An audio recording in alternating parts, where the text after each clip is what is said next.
Facebook monetize partner policy, এই লেখাটি আপনারা কীভাবে আপনাদের ফেসবুক অ্যাকাউন্ট অথবা ফেসবুক পেজ থেকে রিমুভ করতে পারবেন সেইটা আমি আপনাদের কাছে দেখানোর চেষ্টা করব। আপনারা সম্পূর্ণ ভিডিওটা দেখবেন আসলে এই লেখাটা কী জন্য আসতেছে এবং কীভাবে আপনারা এটা রিমুভ করবেন। তো আমি এটাই মূলত আজকে আপনাদেরকে দেখিয়ে দেবো।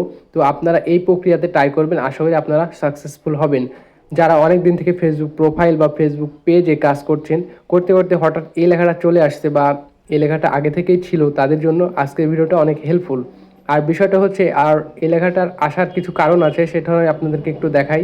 সেটা হচ্ছে আপনারা এখানে দেখতে পাবেন যে ফেসবুকের এই যে লেভেলটা, এই লেভেলে আমি যখন ক্লিক করি বা এখানে যে মনিটাইজ লেখাটা থাকে সেইখানেটাই ক্লিক করলে কিন্তু আমার এই অপশনটা চলে আসবে। মনিটাইজ এই অপশনটাতে আপনারা প্রবেশ করার পরে আপনাদের সামনে এরকম একটি লেখা চলে আসতেছে, অর্থাৎ এই মনিটাইজ পার্টনার পলিসি এই লেখাটা চলে আসছে। এটার কারণে কিন্তু আপনার মনিটাইজ এনেবল হচ্ছে না বা এনেবল আপনি করতে পারবেন না, এবং এই লেখাটা আপনাকে রিমুভ করতে হবে। সেটা হচ্ছে আপনার কয়েকটা বিষয় ফলো করতে হবে, আমি আপনাদেরকে একটু দেখালে বুঝতে পারবেন। এই লেখাটা আসার কয়েকটি কারণ আমি বলে নিই তার আগে। সেটা হচ্ছে এটা আসে আপনার অনেক দিন যাবৎ অনেক পোস্ট করেছেন, বিগত দিনের কিছু পোস্ট, সেই পোস্টগুলোতে যদি কপিরাইট বা সেই পোস্টগুলো আপনার যদি না হয়ে থাকে ইললিগ্যাল, তো আপনারা এখানে একটু লক্ষ্য করলে বুঝতে পারবেন মনিটাইজ পলিসি ইস্যুস। এখানে বলছে তারা মনিটাইজ পলিসি ইস্যুটা কেন হয়, এবং কমিউনিটি যে আমাকে একটা স্ট্যান্ডার্ড বা কমিউনিটির যে গাইডলাইন্স দেওয়া হয়েছে সেটা আসলে ভঙ্গ করার কারণে কিন্তু এই লেখাটা আসে, এবং তাদের কমিউনিটি ফলো করতে হবে অবশ্যই ফেসবুক পেজ বা ফেসবুক প্রোফাইল থেকে আপনি মনিটাইজ আনতে চাইলে।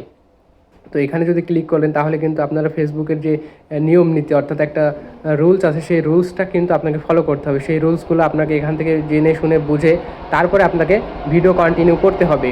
এখন দেখা যাচ্ছে অনেক দিন থেকে আপনি কিছু পিকচার অথবা কিছু ভিডিও বা কপিরাইট ভিডিও হোক বা কপিরাইট পিকচার হোক সেগুলো ডাউনলোড করে রেখেছেন, সেগুলো আপনার নিজের না। সেই কন্টেন্টগুলো মূলত আপনার এই মনিটাইজ পার্টনার পলিসি আসার অন্যতম একটি কারণ।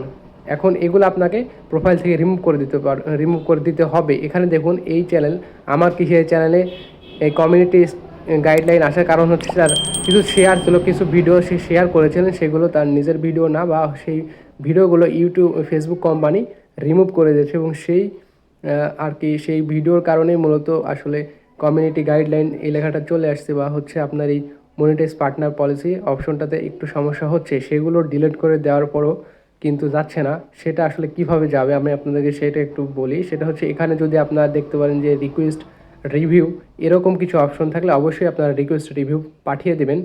আর যদি অপশনটা না থাকে তাহলে অবশ্যই আপনাদেরকে আমি কয়েকটি ইম্পর্টেন্ট তথ্য শেয়ার করবে, সেই তথ্যগুলো আপনারা ফলো করবেন। আর এইখানে অবশ্যই আপনারা ফেসবুকে কাজ করেন বা ইউটিউবে কাজ করেন, আপনার অবশ্যই আগে তাদের কমিউনিটি গাইডলাইন সম্পর্কে জানবেন, তাদের নিয়ম নীতি এবং নিয়ম শৃঙ্খলাগুলো জেনে আপনারা অ্যাপ্লাই করবেন। তো এখানে বিষয়টা হচ্ছে আপনার প্রোফাইলটাকে আপনার সম্পূর্ণ ফ্রেশ করেছেন, তারপরে হচ্ছে আপনার এই লেখাটা যাচ্ছে না। এখন সে কী করবেন, তাহলে আপনার প্রথম করণীয় হচ্ছে আপনাকে কন্টিনিউ ভিডিও আপলোড করতে হবে। আপনার প্রোফাইল বা পেজে কোনো মনিটাইজ ইস্যু নাই সেটা আপনাকে বোঝাতে হবে, অর্থাৎ ফেসবুক কোম্পানিকে একটু বোঝাতে চাইলে আপনাকে অবশ্যই কন্টিনিউ ভিডিও আপলোড করতে হবে, এবং আপনাকে লাইভ ভিডিও পাশাপাশি আপনাকে রিলস ভিডিও এবং কন্টিনিউ ভিডিও আপলোড করেন। আশা করি আপনার এই সমস্যাটি খুব দ্রুত সমাধান হয়ে যাবে, এবং আপনি ফেসবুকের কাছে এখানে যদি আপিল অথবা রিভিউ লেখাটি চলে আসে তাহলে আপনি রিভিউ করেন। আর আপনি ফেসবুক থেকে আপনার প্রোফাইল বা পেজ থেকে আপনার যে কপিরাইট সাবজেক্টগুলো ছিল সেগুলো আপনি রিমুভ করলে আশা করা যায় 72 ঘন্টা অথবা 7 দিন অথবা 1 মাসের মধ্যে এই লেখাটা চলে যাচ্ছে, বা আশা করি আপনারা সমাধান পেয়ে যাবেন। ধন্যবাদ সবাইকে, সুস্থ থাকুন, ভালো থাকুন।